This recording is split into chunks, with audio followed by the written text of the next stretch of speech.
Yes! Salut tout le monde, j'espère que vous allez bien, j'espère que vous passez un beau week-end. Est-ce qu'on passe un beau week-end? C'est moi, les mains dans les airs, là, je veux vous faire bouger. On se réveille, on est dimanche, on le sait. Donc, let's go! Fait que aujourd'hui, j'introduis la belle Camille Bélanger, notre Rhino. Dans le fond, moi, aujourd'hui, j'ai envie de vous dire une chose. OK? Vous allez entendre plein de choses dans l'équipe. Alpha, bêta, bon loup, mauvais loup, OK? Mais la vérité, c'est que tout ça, ça s'assemble, puis tout ça est dans un mindset de feu. Et aujourd'hui, Camille va venir nous en parler davantage. Je ne sais pas vous, là, mais moi, les loups, ça me parle tellement parce que c'est mon animal préféré. Fait que ça me réassocie super bien avec ma pensée. Fait que pour ça, Camille, je te laisse le flambeau. Merci, Damien. J'adore ton introduction parce que c'est réellement mes choix de mots aujourd'hui. Donc, bon loup, mauvais loup. Pour moi, en quoi est-ce que ça fait résonner également? C'est le mode alpha, le mode bêta. D'abord et avant tout, est-ce que vous m'entendez bien? Est-ce que vous me voyez bien? Parce que je ne suis pas chez moi, je suis juste à être sûre, je suis juste avec mon téléphone, ça va bien? Génial, extraordinaire. Donc, ici, moi, ce que je veux que tu puisses en comprendre, mon but en te partageant de l'information aujourd'hui, c'est que je veux que tu puisses comprendre que d'abord et avant tout, c'est toujours un pouvoir décisionnel que tu as de toi à toi, envers toi, si tu es en mode alpha, si tu es en mode bêta, si tu es dans le bon loup, si tu es dans le mauvais loup. C'est un pouvoir décisionnel à ce niveau-là et c'est en étroite corrélation avec ton niveau d'intelligence émotionnelle. OK? Puis tu vas, j'espère bien pouvoir très, très bien te l'amener pour que tu puisses bien comprendre à travers ça. Et une dernière chose que je veux, ma mission à travers ça aujourd'hui avec mon partage, c'est que tu puisses réellement comprendre que les deux modes sont à la fois essentiels. Puis je vais t'expliquer. Tout est en raison de comment est-ce que tu vas te le relever. OK? Donc, c'est ce qui fait qu'on est humain à travers ça. C'est pour ça que les deux sont essentiels, c'est parce que nous sommes humains. Et à travers ça, pour que tu puisses comprendre le bon loup, le mauvais loup, le mode alpha vis-à-vis le mode bêta, pour avoir des A, qui est ton mode alpha, qui est ton bon loup, ben, il faut que tu aies des dents, hein, on s'entend, là, pour avoir ce qui détermine un up, c'est parce qu'il y a une différence de latitude avec un autre mode. Donc, on s'entend que les deux sont complémentaires, mais tout est en raison de ton pouvoir décisionnel à pouvoir te relever. Donc, ça fait partie de ton intelligence émotionnelle. Donc, si pour toi, tu es nouvelle ou nouveau, excuse-moi, ça fait pas très longtemps que tu es là, puis c'est un nouveau jargon pour toi, le mode alpha, le mode bêta. Je vais vraiment te l'expliquer comme ça ici. Ton mode alpha, là, c'est ton loup alpha. OK? Dans un loup, as-tu déjà compris le concept d'une meute? OK? Dans les loups, ça vit en meute.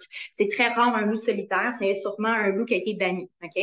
Donc, un loup, ça vit en meute et il y a seulement le chef, comme mon petit garçon de 5 ans dirait, le chef de la meute, le chef de la gang. Ça, c'est le alpha.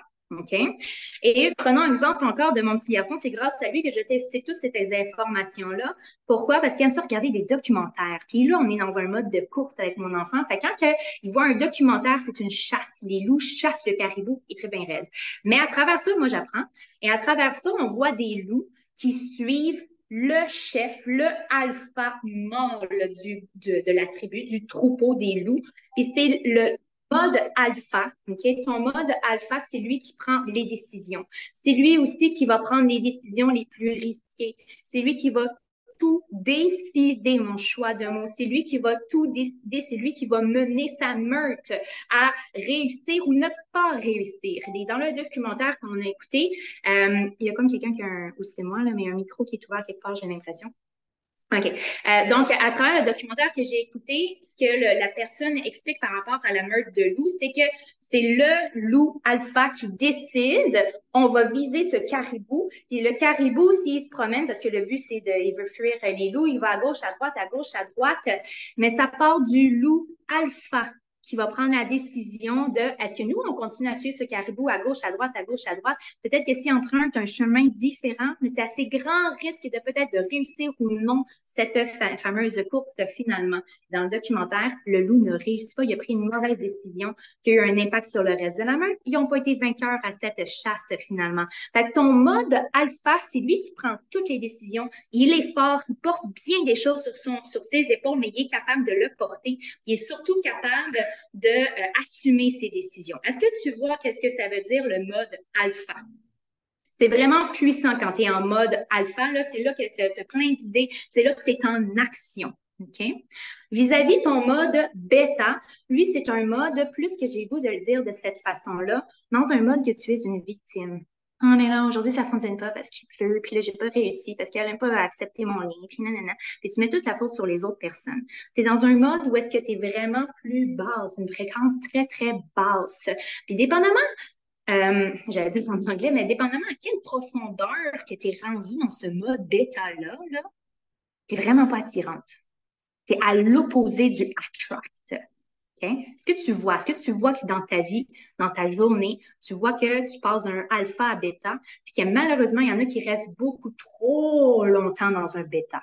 Puis aujourd'hui, si je veux t'allumer pour que tu puisses comme, il faut que tu vives, puis je vais bien te expliquer ces modes bêta comme il faut. Il y a une façon de les vivre pour que tu puisses rebondir par la suite. Comme je l'ai dit, ils sont complémentaires. Ce qui fait que tu es capable d'avoir des gros moments forts, là, tu sais, des ups, là. C'est parce que tu as eu un down. Tu es capable de rebondir avec ça. Ça, c'est ton intelligence, ton niveau d'intelligence émotionnelle. OK? Donc, ça ici, c'est le concept du bon loup, mauvais loup, alpha, bêta. J'ai dit depuis tantôt, c'est une décision que c'est toi qui vas prendre. Puis je vais te l'expliquer ici. C'est super important que tu vives tes moments, tes émotions. Tu as lu ton courriel, tu as lu le Messenger, puis tu es comme fudge, c'est vraiment pas ça à quoi je m'attendais. Moi, j'avais prévu un autre plan à l'opposé de ça, là. Puis là, ça te déçoit, tu es dans une grande émotion, tu n'as pas réussi X, Y, Z, puis dans une grande émotion.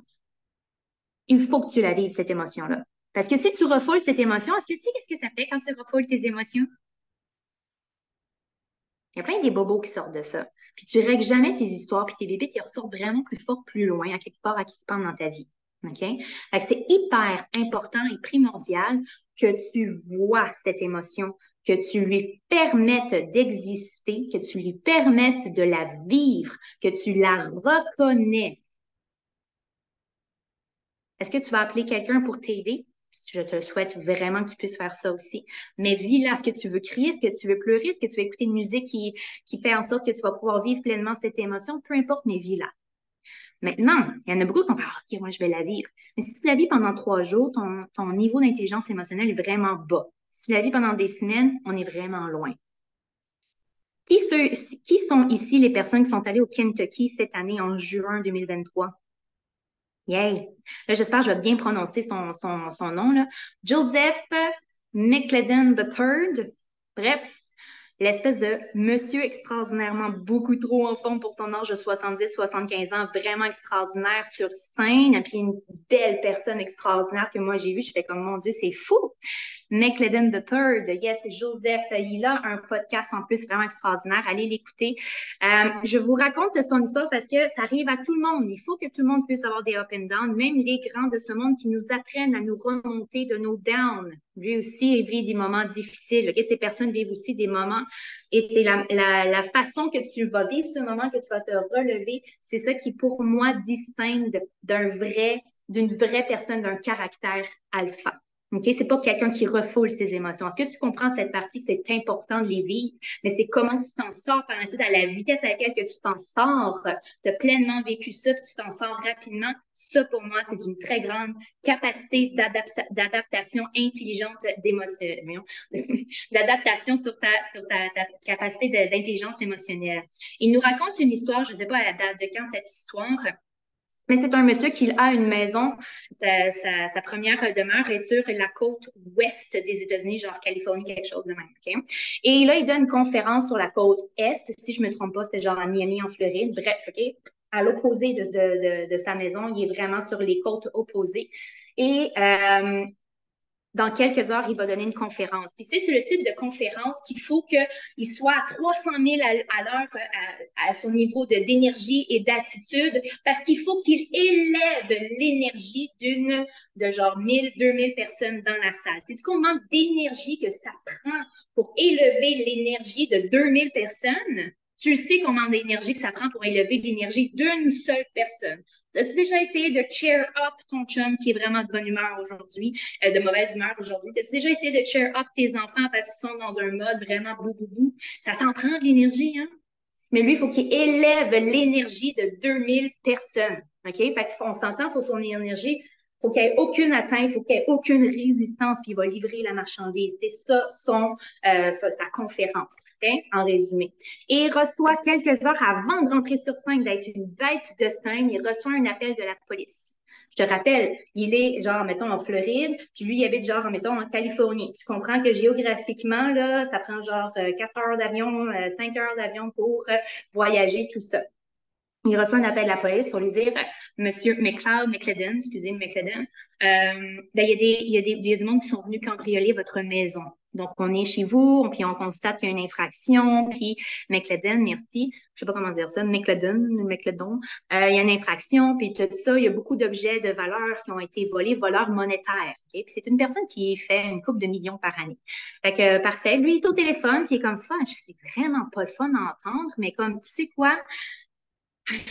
Je peux quand même très bien me permettre de me racheter une lampe de salon, puis me racheter un set de table de cuisine. Jusqu'à là, ça va, OK? Puis j'ai des assurances, jusqu'à là, ça va. Puis c'est vraiment fâchant, là, pour n'importe qui, là, c'est vraiment pas le fun. Il est encore au téléphone, puis il dit à l'agent de police, il dit, écoutez, pour vrai, jusqu'à là, ça va. C'est vraiment pas le fun d'entendre ça, mais écoute, j'ai une faveur à te demander. Est-ce que tu peux aller voir dans telle pièce à gauche, à droite, en bas de l'escalier, là? Tu peux-tu aller voir dans tel recoin de la maison? Moi, j'ai une pièce.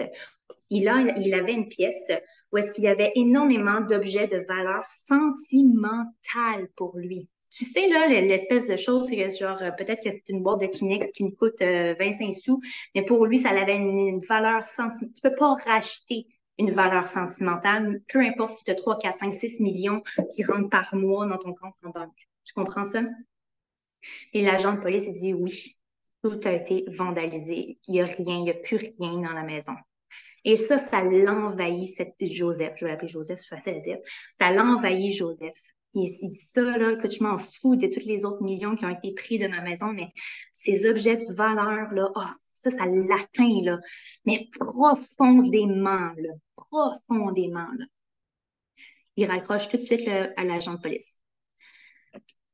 Là, il sait là, que dans quelques heures, si ce n'est pas dans l'heure suivante, il faut qu'il monte sur scène, là, être une bête de scène immense, avec une énergie, là, comme je te dis, avec aucune résistance dans son énergie, parce qu'il faut qu'il élève la foule à 300%, puis que la foule est peut-être déjà, comme, mettons, réchauffée à 80-85% d'énergie, puis il faut qu'il élève ça. Il faut que tu sois une beast, OK? Là, il est dans un mode bêta profond. Toute sa valeur sentimentale vient d'être atteinte, ça vient d'être touché, OK? Il vit, il reconnaît ses émotions, puis il va vivre pendant 20 minutes des émotions vraiment deep, vraiment profondes, vraiment pas le fun. Je me souviens plus s'il pleurait, peut-être. Moi, j'imaginais, quand il a raconté cette histoire-là, puis je peux pas la raconter à sa juste valeur parce que moi, j'ai pas vécu ça. Mais quand il la racontait, si, à un moment qu'il nous l'a dit, mais moi, j'imaginais un homme vraiment là, perdu, comme s'effondrer, là. La façon qu'il l'a décrit, là, tu as vu une personne s'effondrer, pleurer et tout ça. Moi, c'est comme ça que je l'ai ressenti. Je sais pas si c'était comme ça qu'il avait dit, mais bref, c'était comme ça que je m'étais imaginé. Puis qu'en 20 minutes plus tard, il a fait OK. Puis là, lui, de son enseignement, si vous vous souvenez, c'est quoi qu'il nous a dit? C'est quoi le geste? Yes. C'est le mot yes. Ouais, comme Isabelle a fait, j'ai Isabelle dans mon image. Il était vraiment assis comme ça sur ton bord de lui, comme à vivre deep, down, sa grosse émotion en mode bêta, dans le mauvais lui. Puis là, tout d'un coup, il s'est levé, il a crié yes! Être comme à je suis gentiment chez mes beaux-frères. Mon beau-frère vient de crier yes. Il vient de crier yes! Immensément fort. Là, t'es assis, mis à part les personnes qui sont en voiture, là, puis je sais qu'il y en a qui font de la randonnée en montagne, là, puis tout ça, je vous vois marcher, là. Levez-vous d'un bon coup, là, avec aucune hésitation, puis dites yes! C'est fort! Oui, les lever ton énergie, ta fréquence, yes! Il y en a qui l'ont fait. Qui est plus fort que moi, c'est mon beau-frère, qui me parle beaucoup. Quand je vais le l'escalier, tout d'un coup. Bref. Là, il est allé livrer la marchandise sur scène. Il a fait ce qu'il avait à faire sur scène. C'était extraordinaire. Ça, il est allé régler ses affaires chez lui. Mais tout ça pour te dire qu'il a pris la décision de se relever Autre chose que je veux que tu perçoives à travers cette grande histoire-là, c'est qu'il a laissé place à ses émotions. Il les a pas refoulées. Il les a identifiées. Il les a vécues. Il a vécu ce qu'il avait à vivre. Puis après ça, une fois que c'est vécu, là, tu vas-tu rester là-dedans pendant 3 jours? Tu vas-tu rester là-dedans pendant 3 semaines? Parce qu'on s'entend, là. Il n'y a aucune action qui est mise en place quand tu vis dans ta chenoute. Il n'y a rien. Moi, quand je vis des affaires plutôt difficiles, là, ça sert à quoi de rester dans cette émotion excessivement négative avec aucune énergie qui est à l'opposé du attract? Moi, je me dis souvent, vis ce que tu as à vivre, et après ça, sors de ta merde. À quoi ça sert de ruminer dans ta merde? Dis-moi ça dans les commentaires. À quoi ça sert? Moi, c'est exactement ça que je me dis. Là, ça fait genre 20 minutes que je tourne en rond, puis ça peut être aussi juste dans l'attitude, je cherche le mot, excuse-moi, de procrastiner, voilà ça que je cherchais. Juste être dans l'attitude de procrastiner. Honnêtement, là, à quoi ça sert? Ça me nuit plus qu'autre chose. Fait que c'est là que rentre ton grand pouvoir. Puis j'espère que tu le réalises, que seulement toi et uniquement toi qui peux prendre cette grande décision de te sortir de ta propre merde. Et je peux pas le faire à ta place. Je peux, par exemple, t'écouter si tu as quelque chose à dire, là, comme à extérioriser. Tu vas me dire, Camille, je veux rien que tu dis, je veux juste t'écouter. Ça, pour vrai, je peux faire ça, puis ça va être correct. C'est quoi, je le fais avec d'autres personnes, puis il y a d'autres personnes qui acceptent que je le fasse avec eux aussi, puis c'est vraiment parfait. Identifie une bonne personne qui peut te le faire. Si tu as besoin de quoi que ce soit, demande-le à la bonne personne. Vis ton moment vraiment de merde, puis après ça, c'est seulement toi qui peut décider que tu vas te relever et de revenir dans ton mode alpha, qui prend des décisions, qui est capable d'avancer, puis qui fonce comme un rhino. Parce que être dans ton mode bêta, dis-moi, est-ce que ça t'a déjà servi à quelque chose? Moi, je vois juste un élément. À quoi est-ce qui me sert le mode bêta? C'est de vivre l'émotion et ne pas la garder refoulée. As-tu déjà gardé refoulée une émotion? Je le sais que oui. C'était pas beau, hein, quand ça sort X temps plus tard. C'est vraiment pas beau, hein? Puis peut-être que tu n'en as pas dormi, puis peut-être que tu as plein d'éruptions cutanées tout d'un coup, puis peut-être que tu as vraiment de la misère à aller à la toilette par la suite parce que tu gardes tes émotions. C'est vraiment pas le fun, là. Il n'y a rien de vraiment hot de garder une émotion, OK? Fait que vis-la, reconnais-la. Là, tu es dans un moment down, bas, faible, peu importe comment est-ce que tu le vois. Reconnais-le, puis donne-y une valeur. Hey, c'est grâce à toi que je vais vivre mon prochain up. C'est grâce à toi que mon mode alpha vient d'être activé, vient d'être allumé.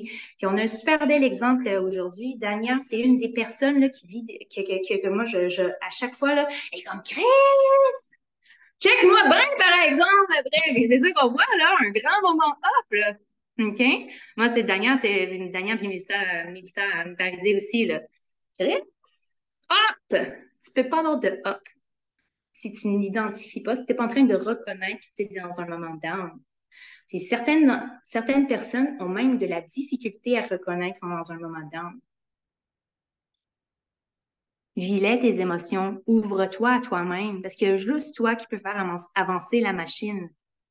C'est seulement à ça que moi, je trouve que c'est pertinent d'avoir un moment down. C'est ce qui fait qu'on est humain, puis qu'on vit des émotions. Tu les reconnais, vis ça en 20 minutes, tu repars la machine après. Ça sert à rien de garder ça à l'intérieur de toi. OK? Donc, à travers tout ça, c'est de la plus grande simplicité. Moi, je me pose une question. À quoi ça me sert en ce moment de vivre autant de merde présentement, puis de ruminer ça pendant 3 jours, 3 semaines, puis en plus encore d'en reparler 3 mois plus tard? À quoi ça me sert? Pas call. OK? Fait que moi, quand je me parle à moi-même, hey girl, tu veux-tu sortir de là? Tu veux-tu avancer? Tu veux-tu réussir tes affaires? Tu veux-tu aller le chercher? Tu veux-tu, je sais pas quoi? Oui, moi, je me parle à moi-même avec absence d'émotion dans ce moment-là parce que c'est tes émotions qui t'ont amené aussi bas, OK? Je me parle vraiment de façon excessivement rationnelle. Donc, j'ai une autre personne, là. OK? C'est correct, là. C'est genre mon ami imaginaire. J'espère que t'en as un. Et lui, il me parle. Il me parle en mode alpha. Yo, bitch, fais quelque chose. Relève-toi. Il y a juste toi qui peux décider de le faire. Puis c'est vrai, il n'y a personne d'autre qui peut le faire, surtout dans le type de business qu'on est. Tout dépend de toi, mais va chercher de l'aide. J'espère que tu l'as compris celle-là aussi. Donc, à travers ça, comment est-ce que tu fais pour t'élever? Comme je te dis, est-ce que tu parles à quelqu'un? Est-ce que tu demandes de l'aide d'une quelconque façon? Écoute, je t'ai envoyé un message vocal, tu n'es vraiment pas obligé d'écouter, mais ça me fait du bien. Combien de fois que je fais ça avec certaines personnes? Plusieurs fois, puis l'autre personne elle le fait avec moi aussi en retour. Nice. Est-ce que tu vas mettre de la musique? Est-ce que tu vas chanter mieux que Beyoncé? Est-ce que tu vas aller marcher? Est-ce que tu vas aller sauter sa trampoline? Est-ce que tu vas faire je sais pas quoi? Est-ce que tu vas crier dans ta maison? Est-ce que tu vas mettre Frozen, Let It Go, puis tu chantes, puis tu pleures en même temps pour te permettre de t'élever? Trouve ta façon. Puis peut-être d'une situation à une autre, peut-être ça va être une solution différente. Mais fais quelque chose. Entreprends-toi. Je peux pas t'entreprendre. Ça se fait-tu? Ça se dit-tu, ça? Mais si ça se dit pas, c'est parce que ça se fait pas. OK? Dis de même. Donc, let's go. Mon cerveau vient d'allumer. OK? À travers ça, OK? Daniel, OK. À travers ça, est-ce que tu comprends que ton mode bêta, une fois qu'il est reconnu puis qu'il est entendu, il ne sert plus à rien? Good. Mets une chanson de Jennifer Lopez, Let's Get Loud. Et vas-y, va chercher ton mode bêta alpha. Puis c'est lui qui dirige ta meute. Puis ta meute, c'est toi. Ou Beyoncé. Peu importe. OK? Mais les deux ont besoin d'être vécus parce que tu es humain. Tu n'es pas une machine. Il y a juste toi qui peux décider si tu vas entretenir ton mode bêta puis oublier ton mode alpha. Aussi que tu comprends que c'est ton mode alpha qui fait en sorte que tu es un rhino. Qu'une fois de temps en temps, le rhino, pour comprendre où c'est qu'il s'en va, il a besoin de reconnaître ses émotions, de les vivre. OK, je suis prête pour rebondir pour mon prochain grand moment up. Puis ça, tu peux vivre ça dans la même journée, à différents niveaux. Tu peux vivre ça dans la même semaine, puis dans le même mois. Puis ça, on sait qu'on le vit plusieurs fois dans un mois. C'est ce que j'avais pour toi aujourd'hui. C'est super. C'était vraiment, vraiment. J'aime la façon dont tu l'as expliqué. C'était vraiment nouveau. C'était une renaissance du sujet. J'utilise beaucoup le mot renaissance depuis hier, mais bref. Fait que là, je veux qu'on mette juste une vague de cœur pour Cam aujourd'hui parce que sérieusement, ça valait vraiment le coup. J'espère que vous vous êtes laissé inspirer par le sujet. J'ai quelques grandes lignes que je veux revenir vite fait, bien fait. Fait que là, il faut vraiment avoir compris que quand on parle d'alpha, bêta, bon loup, mauvais loup, ça revient vraiment du pareil au même. C'est juste une façon différente de l'exprimer. Donc, c'est vraiment, vous avez le contrôle sur comment vous les vivez, vos émotions, combien de temps vous les vivez, mais surtout, à quel point vous voulez que ça ait un impact dans votre vie. Parce que plus que vous restez longtemps dans votre chacun dans votre boîte, mais plus longtemps que vous y êtes, plus longtemps que vous perdez du temps pour faire autre chose, OK? Donc, c'est vraiment de s'attraper, se célébrer, ressaisir et se remettre dans l'action pour recréer un momentum. Fait que vous avez le droit de vivre vos émotions, puis c'est humain de vivre des émotions. Il n'y a jamais personne qui va vous dire, tu vis pas tes émotions, mais par contre, ce qui va être puissant, ce qui va vous permettre d'évoluer, c'est la rapidité à laquelle vous allez vous attraper et vous relever.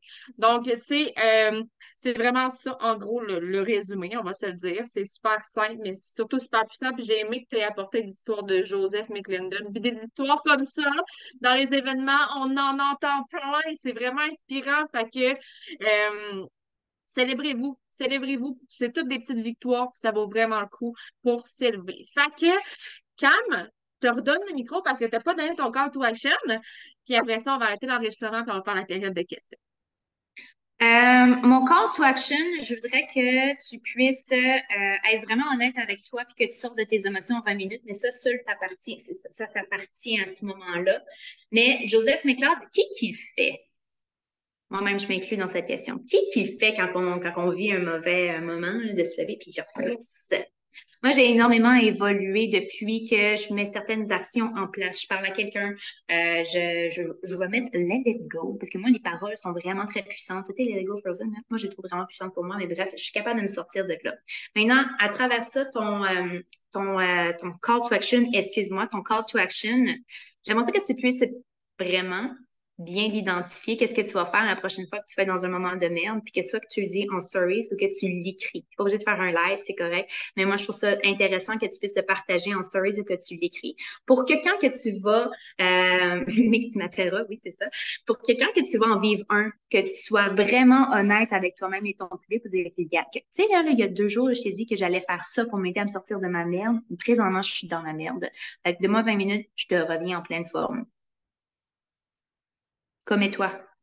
C'est envers toi-même, mais envers ton public aussi. Puis ça, c'est très rare que les personnes font ça. Fait que j'ai le goût de dire le mot authenticité vraie, humaine. Parce qu'à travers ça, les réseaux sociaux, tout ce qu'on a l'impression de pouvoir partager, c'est juste le bon côté des choses. Et des fois, certaines personnes nous trouvent inaccessibles parce qu'on fait juste montrer un, genre une vie vraiment trop facile. Mais si on partage davantage que, hey, là, je suis dans ma merde, t'es pas obligé d'exposer pourquoi tu es dans ta merde, mais que je vais faire quelque chose pour m'en sortir, check-moi bien répondre dans 20 minutes. Moi, je trouve ça vraiment hot, quelqu'un qui est assez vrai comme ça. En tout cas, ton call to action, aujourd'hui. Prochaine fois que je suis dans ma merde, soit en stories ou en publication, je vais faire telle action, c'est ce que je vais faire. Puis, call to action un peu dans l'espace-temps. Quand tu vas vivre ta prochaine merde, fais-le.